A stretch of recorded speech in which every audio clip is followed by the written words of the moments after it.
Приветствую тебя, дорогой подписчик. На моем канале будет много интересного контента. Подписывайся, ставь палец вверх и оставляй комментарии. Февральское утро в городской больнице номер 4 начиналось как обычно. Со звона капельниц, запаха хлорки и приглушенных голосов медсестер. Ольга Петрова, старшая медсестра реанимационного отделения, допивала свой остывший кофе, когда автоматические двери приемного покоя с хриплым свистом разъехались. На пороге стояло нечто, мало похожее на живое существо. Огромная немецкая овчарка, чья шерсть свалялась в грязные колтуны, запекшиеся кровью. Пес дышал тяжело, с хрипом, из пасти капала розовая пена, а лапы оставляли на стерильном кафеле рваные алые следы. Но не это заставило Ольгу выронить чашку. На спине собаки, вцепившись пальцами в жесткую шерсть на загривке, лежала маленькая девочка. Она была без сознания, бледная, как первый снег, в разорванной курточке, не по размеру большой. «Врача!» — закричала Ольга, бросаясь вперед. «Санитары! Каталку! Быстро!» Пес зарычал, глухо из самой глубины груди, и на мгновение Ольга замерла. Глаза овчарки, мутные от боли и истощения, встретились с ее взглядом. В них не было агрессии. Там была мольба. Собака медленно, дрожа всем телом, подогнула передние лапы, позволяя ребенку соскользнуть на руки подоспевшей медсестры. Как только Лизу, так позже назовут девочку, переложили на каталку, пес попытался встать, но силы окончательно оставили его. Он рухнул прямо у дверей реанимации, тяжело положив морду на лапы. Его взгляд был прикован к закрывающимся дверям, за которыми исчез единственный человек, ради которого он совершил этот невозможный переход через заснеженный лес. Спустя 2 часа коридор больницы заполнился людьми в форме. Следователь Андрей Сорокин, человек суровый и немногословный, изучал записи с камер наблюдения. «Это Лиза Кравцова», — подтвердил он, глядя на фото в ориентировке. 7 лет. Пропала 3 дня назад в Березовке. Мать в истерике, сожитель исчез вместе с ребенком. Рядом стояла Светлана Воронцова, опытный егерь, вызванная как эксперт. Она сидела на корточках рядом с овчаркой, которую ветеринары уже успели осмотреть и перевязать прямо в коридоре. Пес не подпускал к себе никого, кроме Ольги, и наотрез отказывался уходить от дверей палаты. «Посмотрите на эти подушечки лап, Андрей», — тихо сказала Светлана. Он шел по насту не меньше 20 километров. Шел, не разбирая дороги, через бурелом. И посмотрите на шрамы. Это не только лес. Его били. Причем профессионально, зная, куда наносить удары. Сорокин и Воронцова отправились по следу, который оставил Гром, так прозвали пса врачи. След привел их к заброшенной охотничьей избушке в глубине лесного массива. То, что они там увидели, восстановило картину ужаса. Перевернутая мебель, следы борьбы и цепь, прикованная к стене. Стало ясно. Игорь Мельников, бывший сожитель матери Лизы, не просто украл ребенка, он держал ее в плену. И Гром, который, судя по всему, прибрел к избушке случайно или жил там раньше, стал единственным защитником девочки против обезумевшего от злости мужчины. Лиза пришла в себя на следующее утро.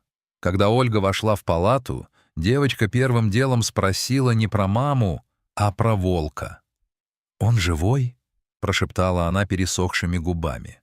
«Твой пес жив, Лизонька. Он ждет тебя за дверью», — ответила Ольга, чувствуя, как сжимается сердце. Девочка рассказала историю, от которой у следователя Сорокина побелели костяшки пальцев. Мельников похитил ее, чтобы отомстить матери. В лесу он сорвал на ней злость. Гром появился на вторую ночь. Он просто вышел из тьмы и сел между Лизой и Мельниковым. Когда мужчина попытался ударить ребенка, пес вцепился ему в руку. Игорь бил его палкой, потом ножом, плакала Лиза. А Гром не уходил. Он только скулил тихонько и прижимался ко мне, когда Игорь засыпал.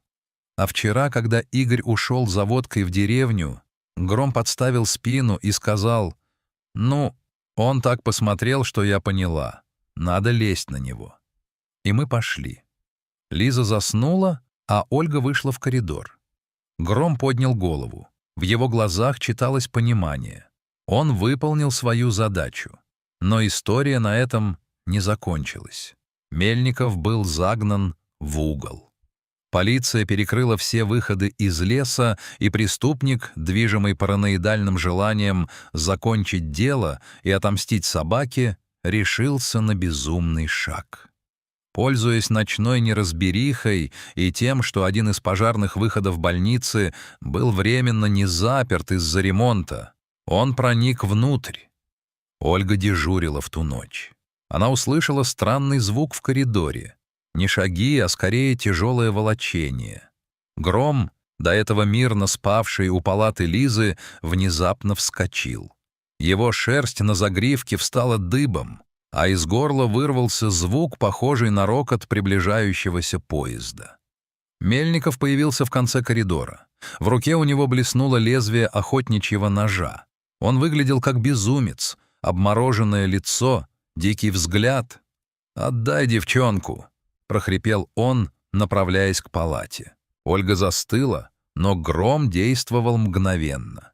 Несмотря на перебинтованные лапы и глубокую рану на боку, пес превратился в живой снаряд. Он не лаял, он просто атаковал. 80 фунтов ярости и преданности обрушились на похитителя. Мельников успел ударить ножом, но Гром, даже чувствуя, как сталь входит в плечо, не разжал челюстей на горле преступника. Нет, он не убил его. Он профессионально повалил его и прижал к полу, фиксируя так, что любое движение причиняло Мельникову нестерпимую боль. Когда прибежала охрана и полиция, они увидели картину. Рыдающая Ольга, прижимающая к себе проснувшуюся Лизу, и окровавленный пес, который продолжал удерживать прижатого к полу преступника до тех пор, пока на того не надели наручники. Только после этого Гром медленно отпустил врага и тяжело повалился на бок. Операция длилась 4 часа. Ветеринары больницы и вызванные хирурги буквально собирали пса по частям. Ольга все это время сидела в коридоре, сжимая в руках старую детскую книжку. Утром в больницу приехал пожилой мужчина в отставной форме кинолога. Он увидел ориентировку в новостях и узнал пса. «Это Барс», — дрожащим голосом произнес он. «Мой Барс. 3 года назад мы были на учениях в горно-лесистой местности, случился обвал. Мы думали, он погиб под завалами. Он был лучшим поисковиком-спасателем в управлении. Стало ясно, почему пес действовал так четко. Годы службы в спецподразделении не прошли даром. Даже потеряв дом и одичав, он сохранил внутри главный кодекс — защищать слабого. Но возникла новая проблема. Мать Лизы после случившегося сорвалась и уехала в неизвестном направлении, оставив ребенка. Органы опеки уже готовили документы на перевод девочки в детский дом, а Барса, по закону, должны были вернуть в питомник или передать старому хозяину. Когда представитель опеки пришла в палату, Лиза просто обняла Грома за шею. «Если он уйдет, я не буду есть», — тихо, но твердо сказала 7-летняя девочка. «Я умру без него, и он без меня». Ольга смотрела на них и понимала, что не может допустить еще одной трагедии. Она, одинокая женщина, посвятившая всю жизнь медицине, вдруг ясно осознала — это ее шанс на настоящую семью. «Я оформлю опеку», — сказала Ольга, входя в кабинет главврача. «Временную, постоянную, какую угодно. Я забираю обоих». Прошел год. Маленький домик на окраине города утопал в зелени. На веранде Ольга накрывала на стол. Из сада доносился звонкий смех Лизы и басовитый радостный лай. Гром, теперь он официально носил это имя, хотя Ольга иногда ласково называла его Барсом, заметно окреп. О ранах напоминали лишь седые шрамы на плече и легкая хромота в сырую погоду.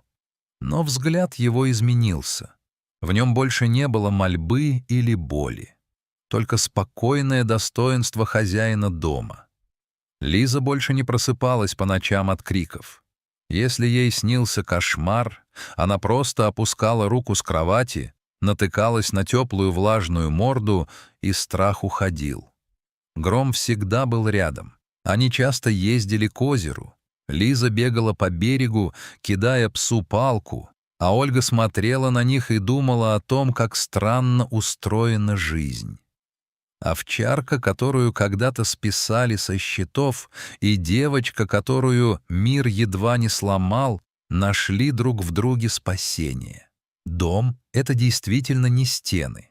Это место, где тебя не предадут, где пес готов променять свою жизнь на твой вдох, а человек готов открыть сердце тому, кто пришел из леса с израненными лапами и великой душой.